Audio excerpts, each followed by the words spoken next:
How does Green Team Wins expose people's controversial opinions? In Green Team Wins, you'll receive prompts as a group. What's the better pet, cat or dog? Your goal is to answer so that you match the majority of people at the table over a series of rounds.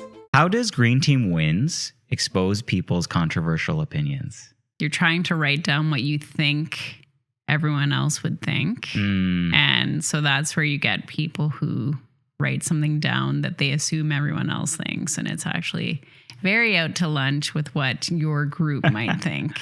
Yeah, because you're trying to get in the mindset of someone else. Yeah. Right? Yeah. I just feel more people probably think they're better at that than they are probably us included too. Yeah, definitely. Or so if, one of the clues said like Michael and then blank. Yeah. It's like I kind of assumed more people would think Michael Jackson. But I was quite wrong, actually. So, I know. Which, I guess that means that I'm actually the controversial one, ironically. Well, I think it's so funny. And this is something that people could put down in the comments, for example, because in the game, your goal is to basically put in fill in the blank is what Jen's talking about. So if it was Michael and then blank, what comes to your mind first? And so you were saying Michael Jackson, which I almost feel that I should have said Michael Jackson, but I said Michael Bublé because you can't escape his music ever during Christmas. And we're kind of getting closer there. So it's like fresh in my mind. So I feel like both answers are very valid. And I almost wonder if more people would say Michael Jackson though still. Yeah. I mean, that's kind of like the example where I was surprised. I was very much the minority, but there's a lot of other ones that are kind of fun to see if people like write down something very, very like out of it. Oh, there was one about alien invasion versus zombie versus robot. Yeah. And a lot of people said that they'd find a robot invasion more preferable. Yeah, but the thing was the scariest was the question. Scariest. What's the scariest? And it's like, how is zombie not automatically the scariest? Oh my gosh. Well, you brought up such a good example, which was like, what do you feel if your loved one, like what if your mom and your dad became a zombie and then they came after you? Yeah. How is that not your scary? Baby sister. Yeah. And even robots, it's like there is no 100% confirmation that a robot invasion would actually be a bad thing. I know that's controversial too, but it's like sometimes if it's an AI robot invasion, maybe they're doing, I don't know, I welcome decisions that. We can't make. Right? We've had conversations on this. I'm looking forward to becoming half robot. So if that is what that invasion means, I'm open-minded towards this. Maybe it's not scary. I don't know. But that was one where it's like everyone's thinking a little bit different. 2 words to describe Green Team Wins. Yeah. Okay. Kind of cheated, but. Oh, that's not 2 words. 3 words total. Okay. Well, then you start since you have 3. I'm going to start with heart/mind. And this is one that I struggle with intensely when I play the game. So one example that came up was real and then blank. So I wanted to put, my mind was like real estate will be a good answer. But I really want to put Real Housewives. Yeah. Because just for some reason, it just evoked some stupid show that I watched once that made me laugh. And so like there's this tug and push and pull of, because you're supposed to pick what you think the majority is. Yeah. I struggle not being true to myself sometimes. Well, Real Housewives can't be the mind one. So that was your heart. No, that's my heart. Right? That's my heart. And it's like, why am I even so attached to this stupid thing? Yeah. Right? Do you ever experience that? I mean, definitely. I think that's one of the things about the game is that you might have an instinctive thing, but it's like, what would everyone else sort of choose? So what did you put in for the mascot that was putting in the most work between Tony the Tiger, Toucan Sam, and the leprechaun from Lucky Charms? I definitely put Tony the Tiger. Hell yeah. Yeah. Because he's actually the only right answer. All in up on that like hockey sticks he's like actually being on the team. So yeah. Can you do your best Tony the Tiger impression? They're great. I don't know. Please don't really put that in. No, we're putting that in. That's so good. Can you, okay, wait. I'll do mine, okay? They're great. That's way better. Was it? Yes. I actually liked yours. No. You want to do it again? No. Yeah, please just edit it all out. Oh, okay. Well, no, you know what I'm going to do?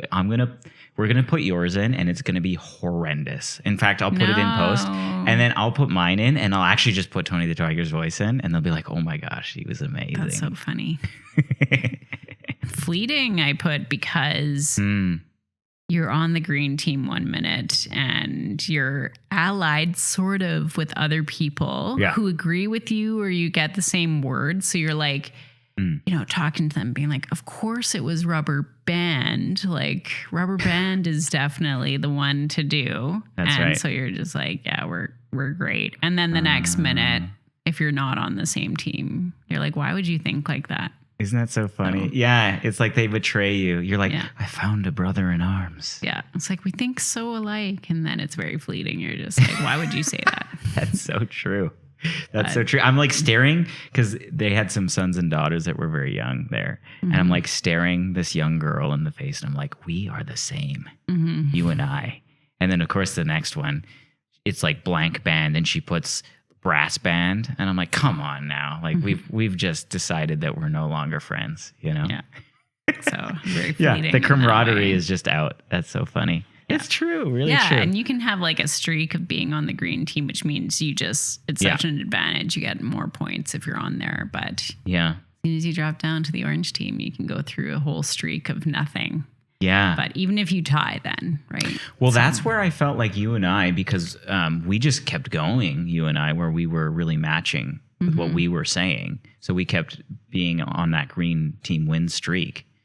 And like that made me feel like, hey, maybe we're closer in our thought process than possible. And then we saw, for example, your brother and his wife, they started to think very similarly too. So I think it's one of those things, again, where you marinate with someone for long enough. Yeah, but I mean it again sometimes. Yeah.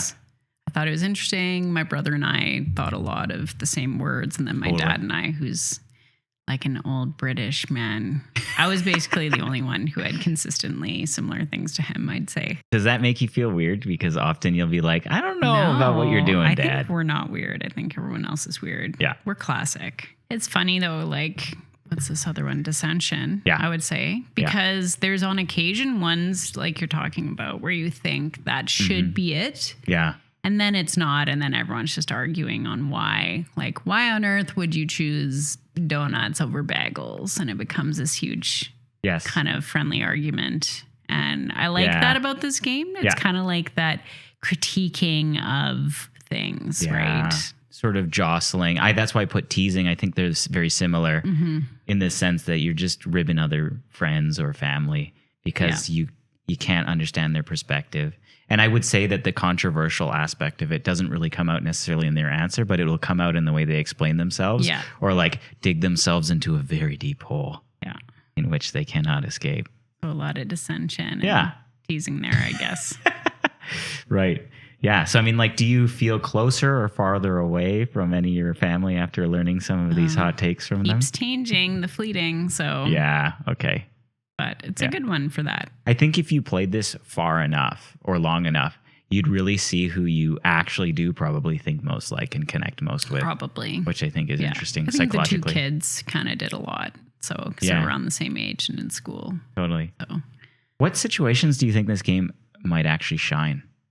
I think, honestly, it did really well as a little family thing, but friends too. It's so small. You could just bring it to any gathering, I'd say. Gathering, for sure. Would be a really good way. It's so easy to learn. Yeah. And you just like literally start playing and that's your sample of how to play. Yeah.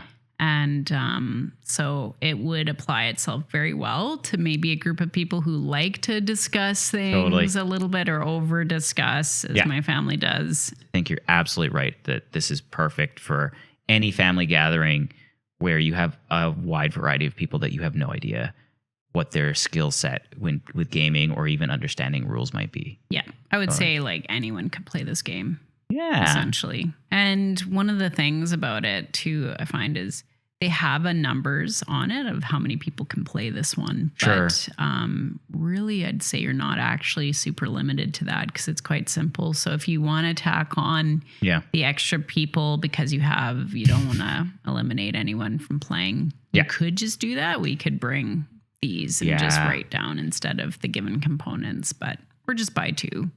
Yeah. And you'd have up to 12 then. I think this is one of those games that you want for bigger groups. Yeah, it's not limiting. It's not. No, it's more fun with more people. It's almost one of those games that you want to generate chaos on purpose, because the more chaos it is, the more that you can see people are having fun and laughing and expressing themselves. Mm-hmm. I would almost hesitate to bring it out with less people, because I think there might be other games for that scenario that shine better, whereas this one specifically is for that gathering, in my opinion. Would you agree? Mm-hmm. Yeah, I think so. Final thoughts? Yeah. So I think that this game is, amongst the other things we talked about, has similarities to games like Just One or Code Names, things like that, but is ease of use for a bigger group and causes a lot of discussion potentially. So I really like it. Yeah. It's a really good, easy to play game. What tier would you throw it in from S to F? The B to A kind of thing. B to A. Depending on the group, really. Yeah, I'm right there with you. I don't think I have too much to add, other than I think the value for this game for me, as someone who owns so many games, is that it's occupying that slot, like where it's a game that generates the discussion and gets people involved. Rather than having something like a Cards Against Humanity, this one is getting people to be their own personality and have that shine. And I don't think that there are so many games that do that with this amount of rules. And I think that's the slot it occupies, and it does it very well and very simply. Yeah. Exactly what you said. So I'd give it a B to A as well. Green Team Wins is excellent for large groups, but there's a similar game that's even more flexible at any player count and more beloved by board gamers. Discover the game that I use to mentally disturb Jen next.